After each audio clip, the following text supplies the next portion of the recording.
Merci de regarder DBS Télévision 20h au Cameroun où la plupart des villes ont été arrosées ce mardi.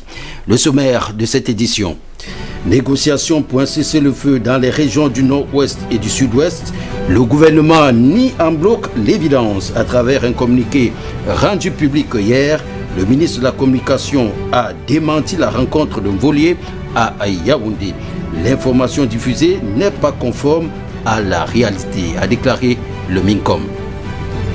La dure réalité de la cellule est ce que vivent depuis quelques jours des faussaires, braqueurs et trafiquants d'ossements humains dans les filets de la gendarmerie depuis quelques jours.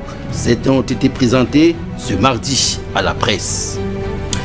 La presse a répondu présent à la Chambre de commerce, d'industrie des mines et de l'artisanat où avait lieu l'élection consulaire à la CCIMA, ici à Douala et dans d'autres villes du Cameroun. Le sommaire, c'était là le sommaire de cette édition.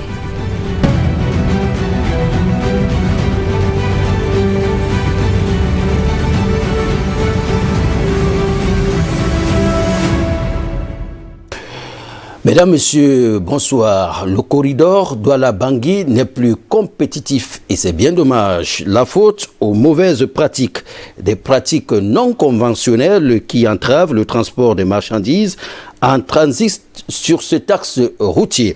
Sur instruction des chefs d'État du Cameroun et de la République centrafricaine, les ministres de transport de ces deux pays ont échangé à Garoua-Boulaye, c'est dans l'est du Cameroun, avec les transporteurs et camionneurs afin de trouver une solution aux problèmes qui minent leurs activités. Les détails avec Awal Mohamedou depuis Garoua-Boulaye. Les ministres des Transports du Cameroun et de la République centrafricaine face à leurs compatriotes transporteurs et camionneurs. La rencontre a braqué les pleins phares sur les tracasseries qui freinent le transport des marchandises sur le corridor Douala-Bangui. Des différentes interventions, il ressort que la convention de transit qui lie le Cameroun et la République centrafricaine depuis 1999 est laissée au bas-côté de la route, notamment entre Garoua-Boulaye et Bangui. En plus de l'insécurité qui caractérise ces trajets, les chauffeurs des camions sont aussi victimes des contrôles intempestifs et du prélèvement des frais non réglementaires.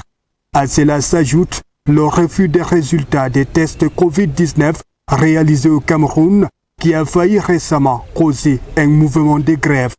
Mis au courant, les chefs d'État de ces deux pays dépêchent à Garoua-Boulaye leurs ministres des Transports respectifs. Notre arrivée aujourd'hui, c'est de rassurer les transporteurs, de rassurer les conducteurs, et de faire en sorte qu'il y ait un apaisement et que dorénavant, s'il y a des préoccupations, que ça soit porté au niveau de nos départements ministériels pour qu'on puisse ouvrir le dialogue et trouver des solutions. C'est la première fois que deux ministres en exercice des deux pays frères se retrouvent ici à la frontière. Nos deux chefs d'État nous ont instruits de venir rencontrer, écouter les transporteurs camerounais et centrafricains. Je peux vous rassurer que les préoccupations qui concernent nos départements ministériels relatifs sont prises en considération et vont continuer à être suivies. Les deux émissaires ont écouté tous les maillons de la chaîne et surtout recensé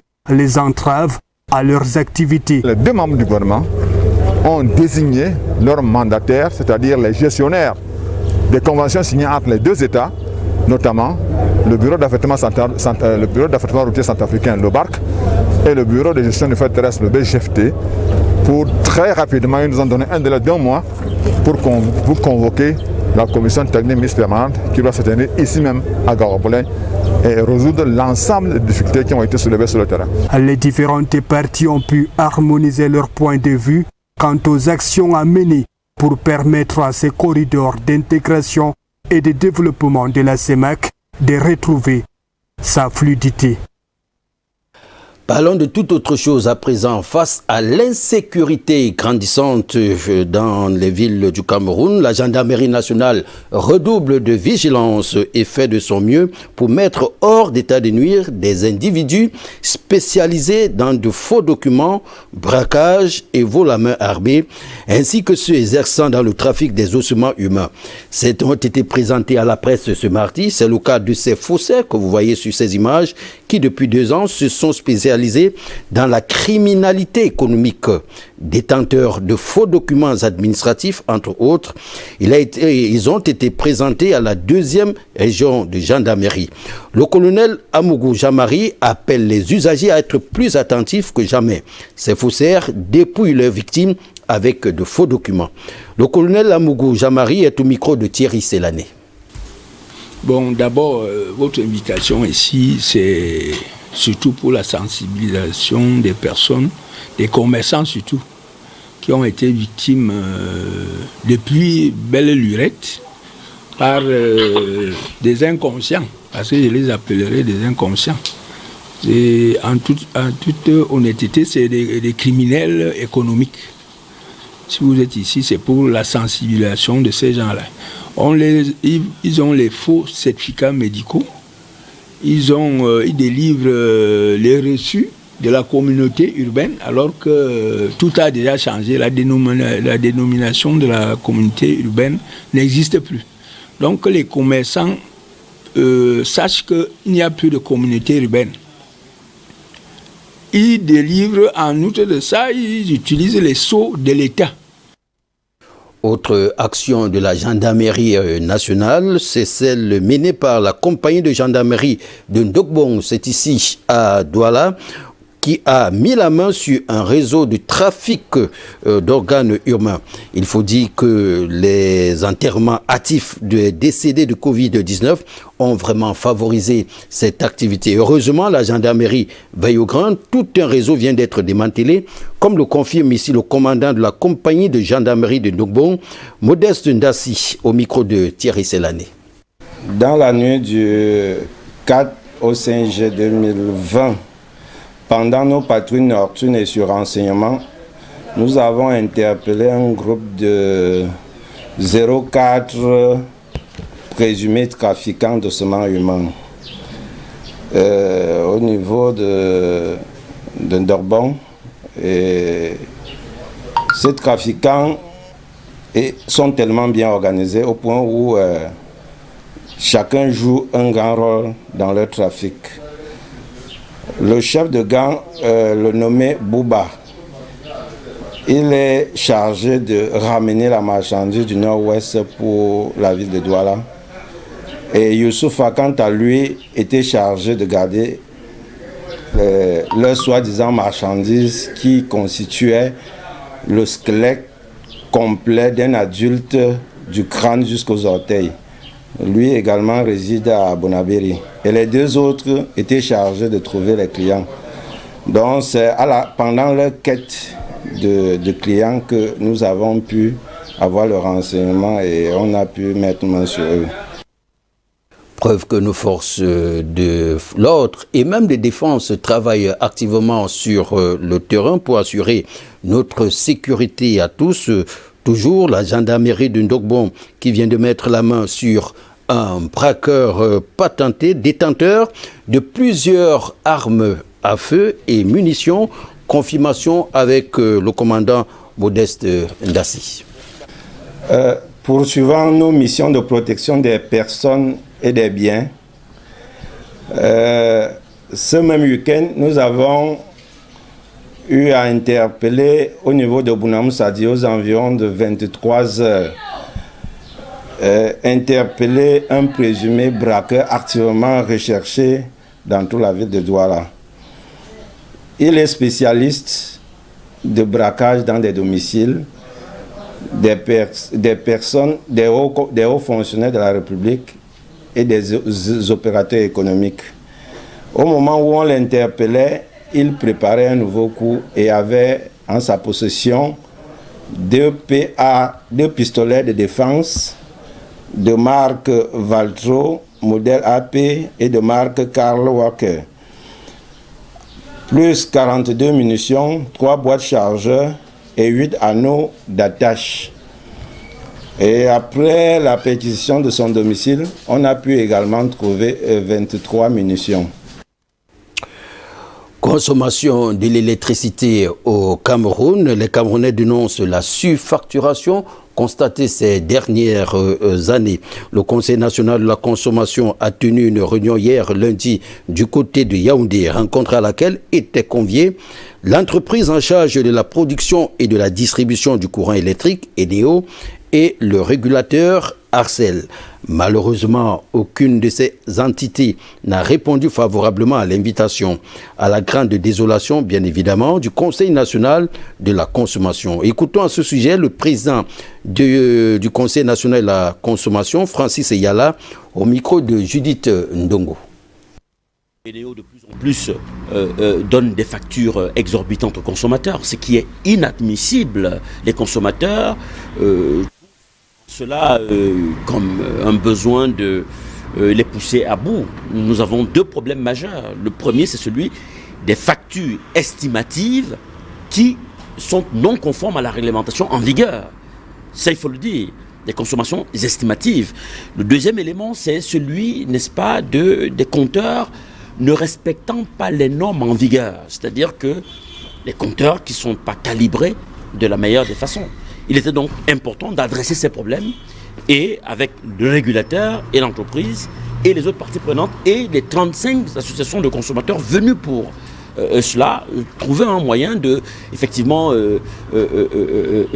sortir par des résolutions, je vais dire constructives pour tous. Malheureusement, ça n'a pas été le cas.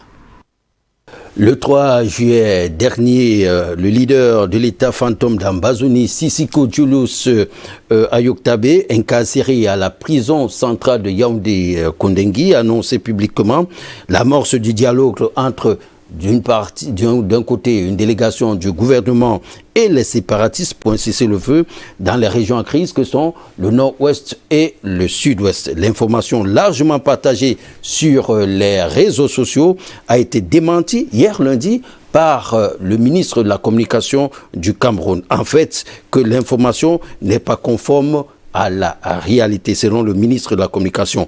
Un démenti, il faut l'avouer, du bout des lèvres, loin d'être des plus convaincants. Jackson Jock. Dans un communiqué qu'il a rendu public, le ministre de la Communication, par ailleurs porte-parole du gouvernement, demande toute négociation entre une délégation gouvernementale et les sécessionnistes écroués en prison. Selon le dit communiqué d'Emmanuel Sadi, les négociations entre le pouvoir public et les séparatistes en instance de jugement n'est pas conforme à la réalité. La nouvelle est partie des réseaux sociaux comme une traînée de poudre avant de faire le chou gras de la presse nationale. Selon les sources proches de certains médias, le gouvernement camerounais aurait engagé des négociations avec 9 leaders sécessionnistes condamnés par le tribunal militaire de Yaoundé pour leur implication dans la crise qui sévit dans la région dite anglophone du Cameroun. Lequel pourparlers serait tenu en présence de Sissoko Ayoktabe, président autoproclamé de la République virtuelle d'Ambazonie. Selon les mêmes sources, ces négociations visaient à recueillir les propositions et les conditions posées par les leaders séparatistes pour un retour définitif de la paix dans les régions du nord-ouest et du sud-ouest Cameroun. Faux, rétorque le gouvernement, qui nie tout en bloc, tout en réitérant l'ouverture du gouvernement dans la recherche des solutions pour le retour de la paix dans les régions en crise. Le ministre de la Communication, René Emmanuel Sadi, a saisi l'occasion pour appeler les groupes armés pour la cessation des atrocités contre les populations civiles ainsi que la destruction des infrastructures de développement et répondre favorablement à l'offre de paix du chef de l'État, Paul Biya. Une nouvelle ère s'annonce dans l'univers commercial du Cameroun. Les élections consulaires battent le plein sur l'ensemble du territoire national. La Chambre de commerce, d'industrie, des mines et de l'artisanat procède depuis ce matin au renouvellement des membres dirigeants dans les différentes régions du Cameroun. Les détails avec Khalid Mama et Thierry Selané, qui se sont rendus à la CCIMA de Douala. La salle de conférence de la Chambre des commerces du Cameroun a servi de cadre ce mardi 7 juillet 2020 pour accueillir les élections portant désignation de ses présidents. Comptés par centaines, les candidats repartis en 4 sections dont celle du commerce, de l'industrie et des mines, des prestations de services et de l'artisanat, sont porteurs de nombreux projets visant l'amélioration des conditions de vie des commerçants du Cameroun. C'est de pouvoir trouver voies et moyens pour qu'on éduque davantage le commerce, les commerçants, pour qu'ils migrent non seulement du secteur informel au formel, mais qu'ils commencent la transformation. Parce que quel que soit ce que le commerçant fait, même s'il brassait le milliard, il est vulnérable. Il faut effectivement migrer pour le secteur de transformation. Et c'est de ça que notre pays peut attendre son salut. Pour les électeurs, l'espoir repose sur le dynamisme des élus par la mise en application d'un système de travail en synergie entre le secteur privé et le secteur public. Private sector in general is looking for support.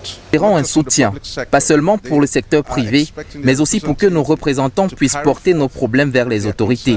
Que le gouvernement aussi nous fasse part de ses visions afin que celui-ci et le secteur privé puissent travailler ensemble.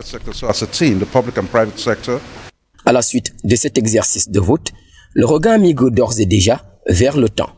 Le temps est donné au prochain rendez-vous qui est pris dans 30 jours, s'il plaît à Dieu, à compter de cette date, pour la proclamation des résultats qui sera donnée par décret présidentiel. En attendant donc la proclamation des résultats, il faut dire que promouvoir les activités dans les secteurs de l'industrie, du commerce, de l'artisanat, entre autres, la Chambre de commerce, d'industrie, des mines et de l'artisanat du Cameroun connaît la mesure de ses fonctions régaliennes. Les défis, il faut quand même le reconnaître, sont assez colossaux.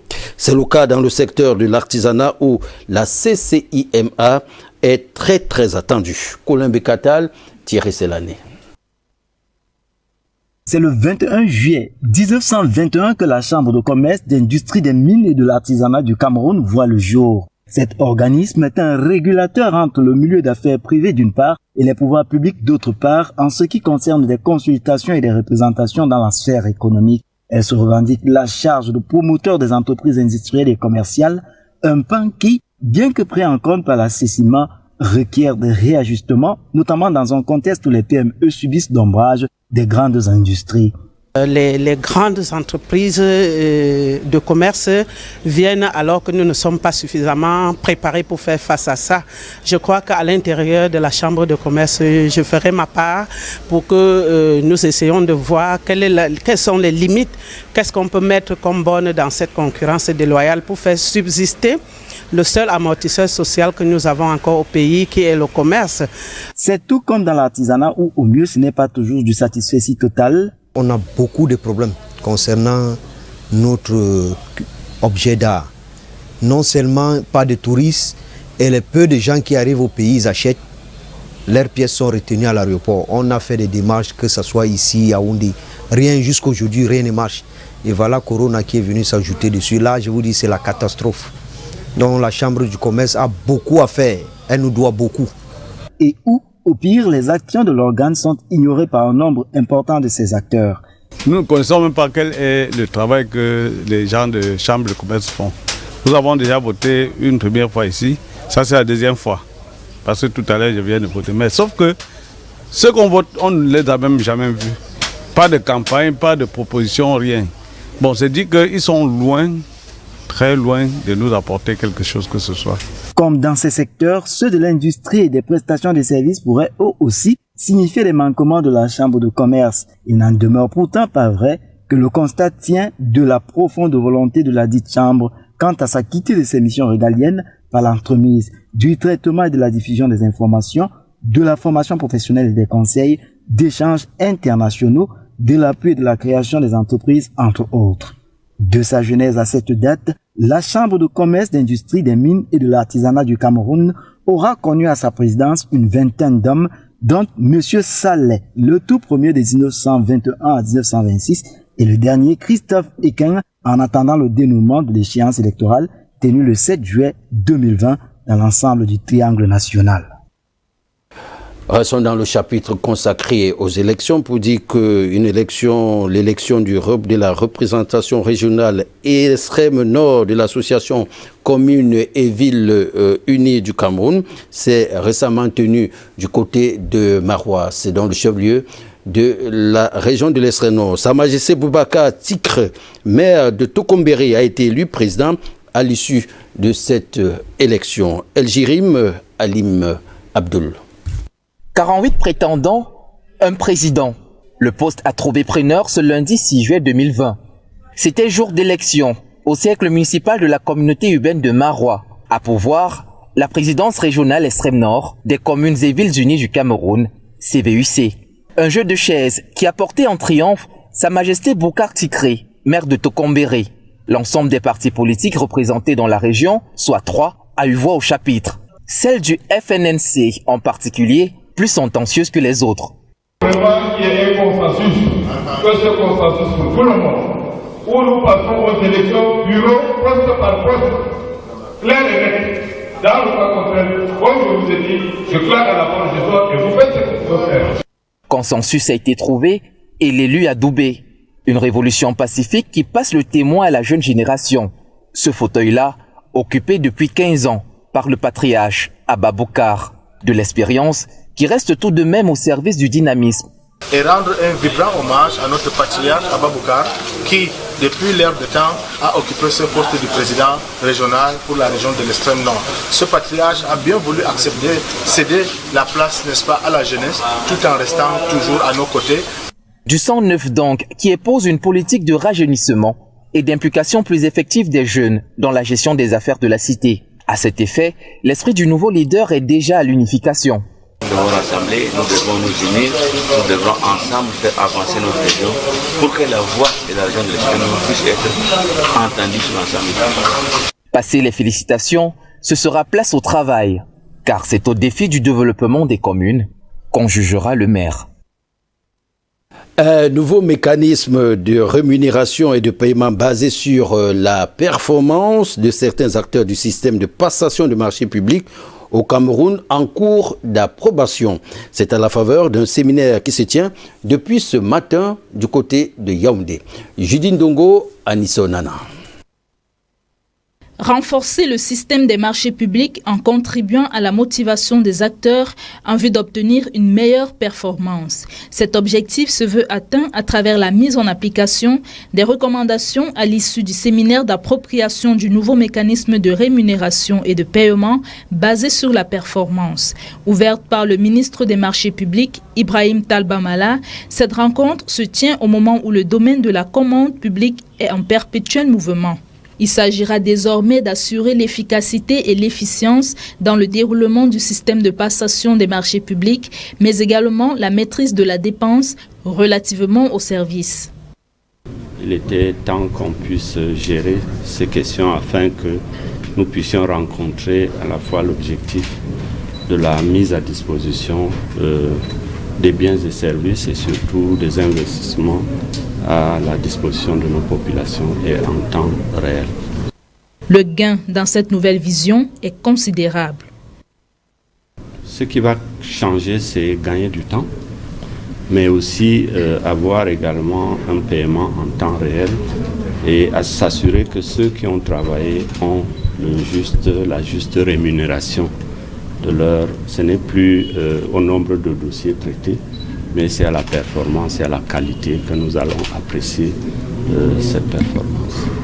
La nouvelle réforme apparaît comme une réponse de plus à un souci constant des pouvoirs publics d'adapter le système des marchés publics à un environnement socio-économique en pleine mutation au Cameroun et d'apporter une fois de plus des réponses concrètes aux préoccupations qui sont celles des acteurs nationaux d'une part et des partenaires au développement d'autre part. La générosité des hommes politiques en cette période de pandémie de Covid-19 est de plus en plus incessante. À Belabo, dans la région de l'Est Cameroun, pour lutter contre la propagation du Covid-19 dans cet arrondissement, la sénatrice de l'ANDP, Marlise Aboui, vient d'offrir un important kit d'hygiène aux populations locales. Les détails avec Adipoutou et Pascal Hugues Tchofo. C'est une tournée de sensibilisation qu'a effectuée récemment dans le département du Long et d'Irem la sénatrice de l'ANDP, Marlys Aboui. Dans son escarcelle, des masques de protection, cartons de savon, eau et gel hydroalcoolique, destinés aux responsables des centres de santé de Belabo et chefs traditionnels des villages de Gouroum et Ouami par Lampangar. Elle a pris de la peine de se retrouver à Gouroum aujourd'hui. Ça prouve réellement que Gouroum n'est pas différent de Yaoundé. Nous sommes tous concernés. Quand on parle du Cameroun, on ne peut pas épargner Gouroum. Donc j'en suis très reconnaissant et je dis merci. C'est une joie pour nous qu'elle est venue nous sensibiliser, nous donner ces kits et que nous allons faire un bon usage. Parce que avec ça, nous allons barrer la voie au coronavirus. Pour la sénatrice, le geste s'inscrit dans l'accompagnement des collectivités locales engagées dans la lutte pour stopper la circulation du coronavirus. Ma petite contribution va appuyer les collectivités pour la lutte contre cette pandémie. Bertoua, capitale régionale de l'Est, a enregistré ses premiers cas de Covid-19 début avril. Cet appui de la sénatrice de l'ANDP démontre à suffit que cette guerre sanitaire est l'affaire de tous.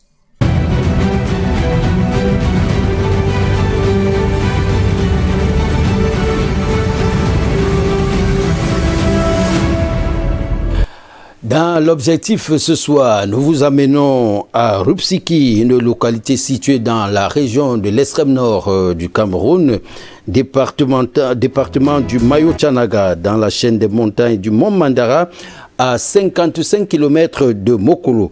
L'effet spectaculaire est créé par des surrections volcaniques. Le reste du volcan dormant place à présent aux images.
Nous l'avions dit hier, il allait pleuvoir dans une bonne partie du territoire national aujourd'hui, et ce fut le cas, bien que nous réserve la météo pour la journée de demain. Alors, demain, du côté de Yaoundé, on n'annonce pas de pluie, hein, du moins ce qu'affiche notre écran.